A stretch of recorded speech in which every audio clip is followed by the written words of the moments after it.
باید در حقیقت در مورد گرفتن مضراب و چگونگی ضربه زدن روی ساز صحبت میکنیم. همونطوری که گفتم در بحث گذشته، مضراب، این قسمت مضراب که در حقیقت دست اون رو میگیره، جای خاصی برای سبابه داره. این حلقه مضراب جایی هست که ما انگشت سبابه‌مون رو درش قرار میدیم، 3 انگشت دیگه‌مون زیر دم مضراب قرار میگیره و انگشت شست در حقیقت پشت دم مضراب یه جایی هست که بین حلقه است و دم. ما سعی می‌کنیم شستمون رو به آرومی پشت این قرار بدیم. نکته‌ای رو که باید خیلی خیلی دقت بکنید اینه که متدهای مختلفی برای نوازندگی سنتور وجود داره. بعضی از اساتید معتقدند که این انگشت‌ها باید آزاد باشه و بعضی از اساتید معتقدند که باید این انگشت‌ها چسبیده باشه. هر دوی این روش‌ها کارکرد خودشون رو دارن. چیزی که الان من از شما میخوام اینه که توجه بکنید. دست ما در حقیقت یه مرکزی داره. این عصب‌ها در مرکز در حقیقت اثر انگشت ما یه سری دایره هستن. این عصب‌ها اینجا به هم دیگه میرسن و یکی از حساس‌ترین مناطق دست ما هست. اینجا بهترین جایی هست که ما سعی بکنیم مضراب رو با اون لمس بکنیم. یعنی وسط انگشت شما باید روی مضراب قرار بگیره، زیر مضراب قرار بگیره. این انگشت رو هم همینطور، این انگشت رو هم همینطور، سبابه رو هم همینطور. سعی می‌کنیم اینا رو به این شکل قرار بدیم. من به طور سنتی کاری که دوست دارم انجام بدم اینه که این انگشت‌ها رو میچسبونم، ولی چسبوندن به معنای فشار آوردن نیست. من سعی می‌کنم که فشاری وارد نکنم به مضراب. مضراب باید در دست شما تقریباً آزاد باشه. این آزاد بودن به معنای این نیست که مضراب لق بخوره. مضراب اگر با فشار بدم بالا، البته فشار اونقدر وارد نکنید که مضراب بشکنه چون چیز بسیار بسیار حساسی. اگر من با فشار اینو بدم بالا، این انگشتای من حرکت میکنن و دوباره برمیگردن سر جاش. در حقیقت مضراب در دست من قرار داره، من با یه فشار خیلی خیلی محدودی اینو نگه داشتم. ولی وقتی که ضربه میزنم، این مضراب یه حرکت کوچیکی توی این دست انجام میده. این شکل کاملا قرینه است در دست چپ، همینطوری که میبینید اینجا. خب حالا شما در نظر بگیرید که من این دوتا مضراب رو گرفتم و روبروی خودم قرار دادم. حالا من اگر بخوام ضربه بزنم به ساز، کدوم بخش از دست من حرکت میکنه؟ این سوال بسیار بسیار مهم. حرکت دست من در حقیقت حرکت ترکیبی هست از ساعد و در حقیقت مچ. بیشترین کار رو مچ انجام میده، ولی ساعد هم بیکار نیست. یعنی من فقط دست ساعدم رو نگرفتم ثابت و با مچ هم حرکت بدم، ضربه بزنم. این حرکت باید از دوتا ترکیب دوتا در حقیقت تشکیل شده باشه. اگر من بخوام بهترین حرکت رو داشته باشم، باید این دستم رو بیارم پایین و اون ضربه آخر رو، اون ضربه نهایی رو که یک لحظه هم هست، توسط مچم انجام بدم. دقت بکنید. حالا اینوری. خب این باز هم قرین است. خیلی از دوستان موقعی که پشت ساز میشینن، انقدر نزدیک به ساز میشینن که دستها خیلی نزدیک به بدن هست و به این شکل آرنجاشون باز میشه. وقتی که آرنج‌ها باز بشه، اینجا شما یک شکستگی دارید که نمیتونین مچ رو راحت حرکت بدین. در حقیقت مچتون رو میچرخونید. این چرخاندن کاملا غلطه. یعنی شما نمیخواید اینجوری ساز بزنید. یعنی حرکتتون اینجوری باشه. ما حرکتتون میخوایم اینجوری باشه.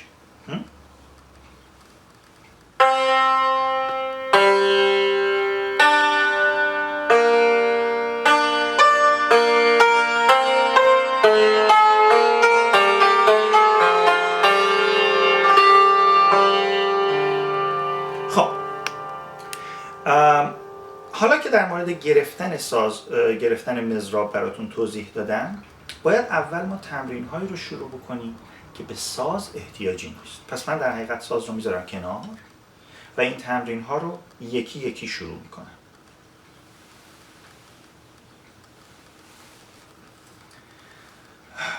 روی جلوی میز سنتور شما وقتی که نشستید میتونید یه سری تمرین‌هایی رو انجام بدید. تمرین اولی رو که میتونید انجام بدید در حقیقت اینه که شما روی صفحه در حقیقت خالی بدون سنتور با مضرابتون ضربه بزنید. برای خودتون حتما سعی کنید بشمرید.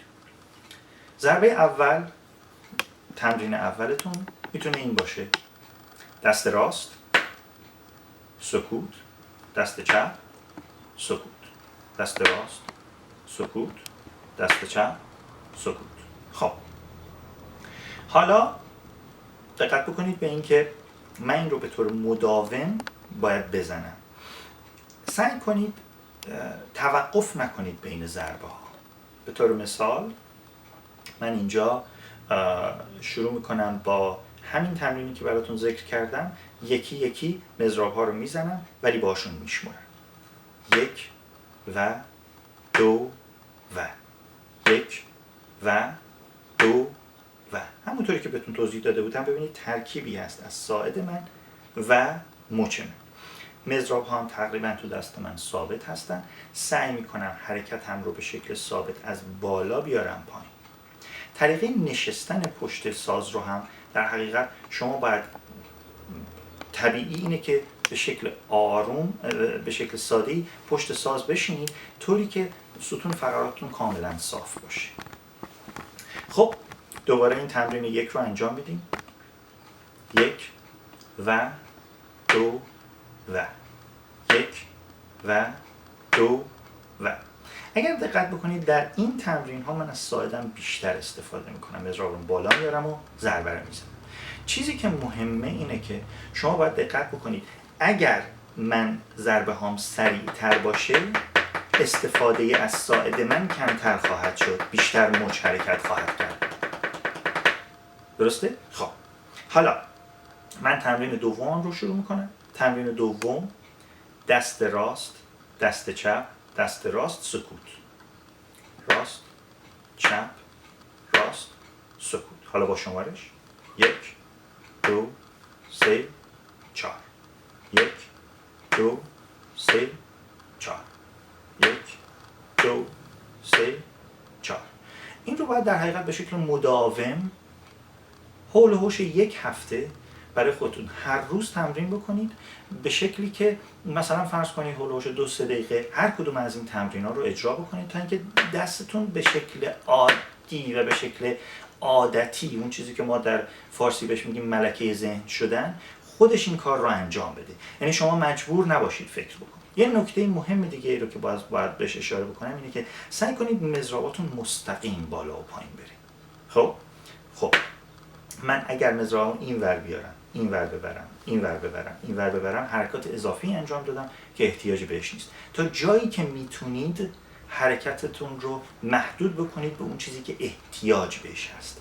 حرکت اضافی فقط زمان شما رو خواهد گرفت. 1 2 3 4 1 2 3 4 1 2 3 4 1 2 3 4. خب تمرین بعدی رو که میتونید انجام بدید، تمرین این خواهد بود که راست چپ چپ. این دفعه سیکل ما، دوره ما 3 تایی است. نکته رو توجه بکنید. سیکل قبل ما، دوره ما 4 تایی بود ولی 4میشو من سکوت داشتم. یعنی میشمردم 1 2 3 1 2 3 4. 4 رو که نمیزنم. ولی در این سیکل که میخوام بزنم راست راست چپ، در حقیقت میزنم 1 2 3 1 2 3. اینجا دیگه 4 وجود نداره، مثل مثلث هست که ضلع 4 وجود نداره. در قبلی‌ها ما یه مربعی داشتیم که یه ضلعشو نکشیده بودیم. 1 2 3 1 2 3. حالا مثلث داریم، به محض اینکه به 3 رسیدیم دوباره میرسیم به 1 1 2 3 1 2 3. البته راست راست چپ تمرین میکردیم. راست راست چپ، راست راست چپ، راست راست چپ، راست راست چپ. خب حالا تمرین بعدی رو انجام میدیم. تمرین راست چپ چپ.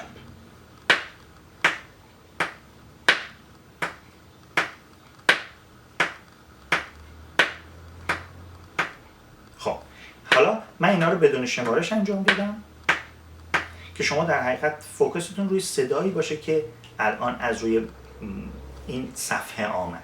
این صدایی که از اینجا آمد در حقیقت یه صدای ضربه‌ای. تا جایی که من میتونم باید ضربه رو طور روی ساز بزنم که مثل این باشه که یه توپ پینگ پونگ، توپ تنیس روی میز میخوره به یه سطح سفت و برمیگرده بالا. تماس بین سر مضراب و سطحی که ما در حقیقت بهش ضربه میزنیم باید کوتاه‌ترین زمان باشه. طوری باشه که من وقتی که ضربه میزنم فشاری وارد نمی‌کنم، یعنی وقتی که ضربه رو زدم دیگه اونجا نمیمونه با یه فشاری.